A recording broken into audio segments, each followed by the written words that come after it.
حضرت عمر رضی اللہ تعالیٰ عنہ روایت کرتے ہیں کہ زید بن سعنہ نامی ایک یہودی تھا جس کو حضور نے قرض دینا تھا۔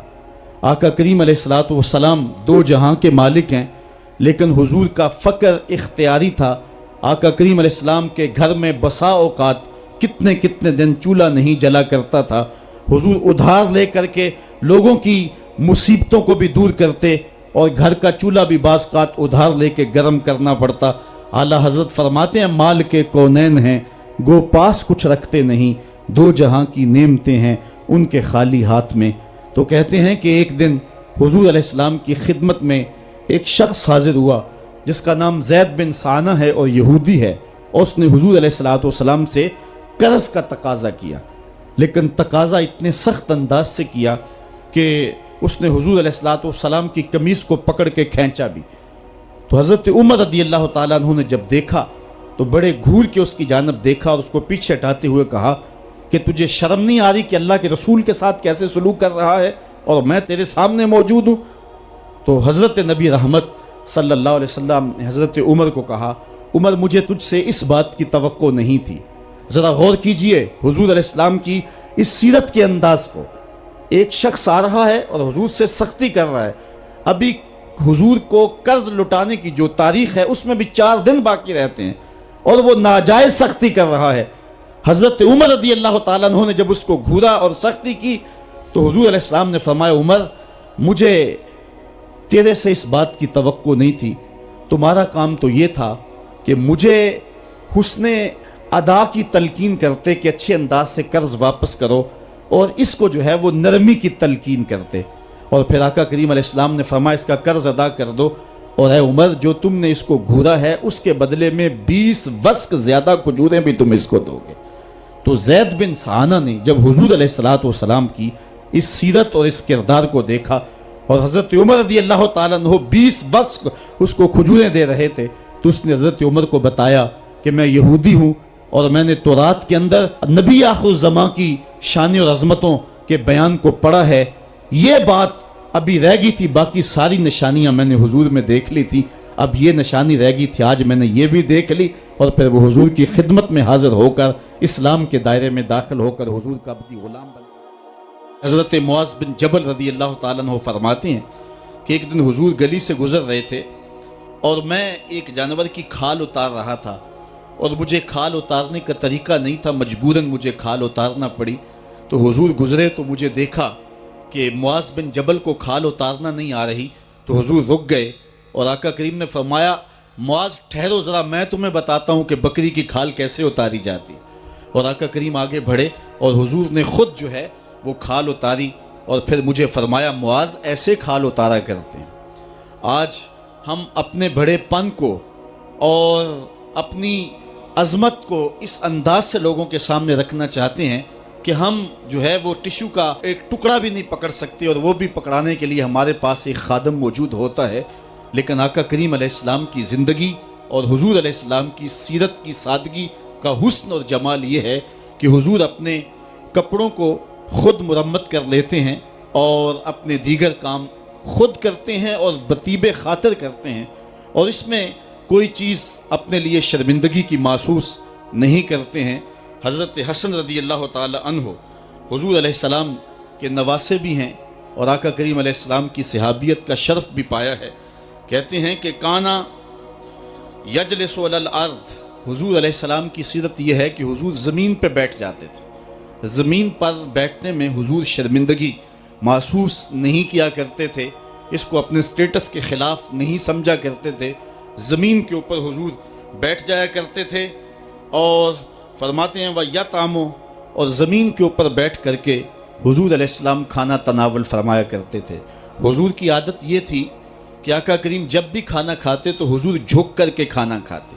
فرماتے ہیں کہ میرے پاس ایک فرشتہ آیا جو کعبۃ اللہ کے صحن میں کھڑا تھا،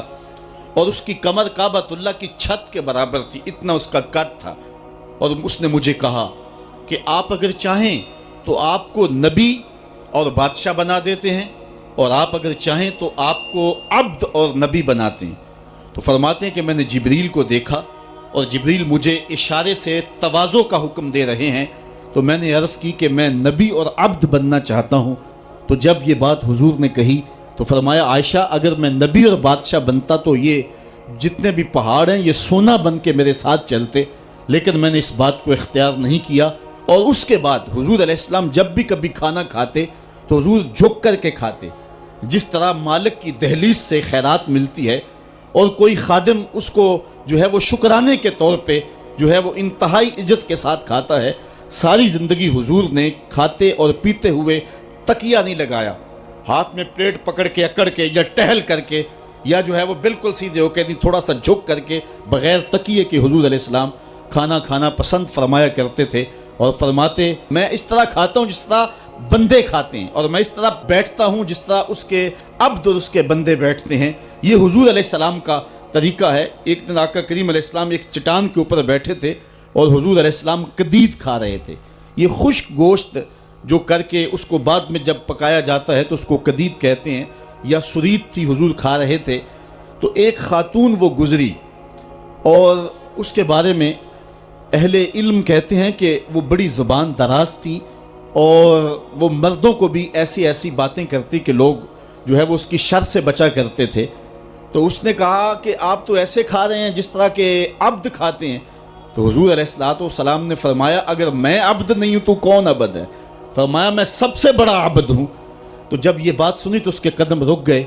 اور اس نے حضور علیہ السلام کی خدمت میں عرض کی کہ حضور آپ پھر اکیلے ہی کھا رہے ہیں، مجھے بھی کھلائیں۔ تو حضور نے ایک لقمہ اٹھایا، فرمایا لو تم بھی کھا لو۔ تو اس نے کہا یہ نہیں، بلکہ جو آپ کے منہ میں ہے میں وہ کھانا چاہتی ہوں۔ تو حضور علیہ السلام نے اپنے منہ کا نوالا نکال کر کے اس کے منہ میں ڈال دیا۔ تو کہتے ہیں کہ اس کے بعد کبھی بھی اس کی زبان پر کبھی فحش بات آئی نہیں تھی۔ حضور کے جوٹے کی وہ برکت تھی اور اس کا وہ فیضان تھا کہ اس کے اندر ایسی روشنی ہو گئی۔ پہلے وہ سخت لعان تھی، گالیاں دینے والی تھی اور فحش گفتگو کرنے والی تھی، لیکن حضور علیہ السلام کے جوٹے کی برکت سے اللہ تعالیٰ جل شانہ نے اس کی زبان کو حسن بھی دے دیا اور جمال بھی عطا فرما دیا۔ تو حضور علیہ السلام کی عادت تھی کہ آقا کریم زمین پہ بیٹھ کے کھاتے، جھک کے کھاتے، فرماتے میں ایسے کھاتا ہوں جس طرح عبد کھاتے ہیں۔ وَيَلْبَسُ الْغَلِيظ، اور آقا کریم علیہ السلام موٹے کپڑے پہنتے تھے، باریک ترین کپڑے پہننے سے حضور نے گریز کیا ہے۔ اور یہ وَيُطِيلُ الصَّلَاةَ، اور حضور کی نماز لمبی ہوا کرتی تھی۔ وَيُقَصِّرُ الْخُطْبَةَ، اور خطبہ حضور مختصر فرمایا کرتے تھے۔ وَلَا يَانِفُ أَن يَمْشِيَ مَعَ الْأَرْمَلَةِ وَالْمِسْكِينِ فَيَقْضِي لَهُ الْحَاجَةَ، اور حضور علیہ السلام اس بات میں کوئی شرمندگی محسوس نہیں کیا کرتے تھے کسی مسکین، کسی لاچار، کسی بیوہ، کسی یتیم اور کسی مسکین کے ساتھ چلیں اور اس کے کام آئیں اور مصیبت میں اس کا دکھ بانٹ دیں اور اس کی حاجت کو حضور پورا فرما دیں۔ یہ حضور علیہ السلام کی سیرت کے وہ روشن پہلو ہیں کہ آقا کریم علیہ السلام کی سیرت زمانے کے سامنے ایسا نور بانٹتی ہے، ایسے اجالے پھیلاتی ہے۔ ایک شخص نے حضور علیہ السلام سے وعدہ کیا کہ آپ یہاں رکیں اور میں ابھی آتا ہوں، تو آقا کریم علیہ السلام اس کے انتظار میں وہاں رکے۔ 3 دن گزر گئے اور وہ نہ آیا، چونکہ حضور وعدہ کر چکے تھے کہ میں تیرے آنے تک یہاں رہوں گا۔ تیسرے دن اس کو جا کے یاد آیا تو وہ واپس پلٹا، تو آقا کریم نے جواب میں صرف اتنی بات کہی، آپ نے فرمایا یا فتیٰ قد شککت علیہ، اے نوجوان تو نے تو مجھ کو مشقت میں ڈال دیا۔